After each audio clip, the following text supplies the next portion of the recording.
मी रमेश जावेल, खरसुंडी तालुका आटपाडी जिल्हा सांगली। आज आमचे जावेल काष्ठशिल्प चित्र संग्रहालय खरसुंडी येथे माझे मित्र गझलकार कवी मानदेश सुधाकर इनामदार आलेले आहेत। मी त्यांचं सहर्ष स्वागत करतो आणि त्यांनी आमचं संग्रहालय पाहिलं आणि तर सुधाकर इनामदार यांची बरीच काव्य संग्रह निघालेले आहेत।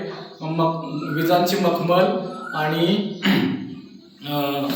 या ठिकाणी मी चंदनवाया बघतो आणि इतर काही काव्य संग्रह आहेत। आघाडीचे गझलकार आहेत। तर मी त्यांना संग्रहालयात पाहिलं आणि मी माझं लिखित गुलामी जिनं हे पुस्तक त्यांना सप्रेम भेट देतोय। नमस्कार सर। नमस्ते।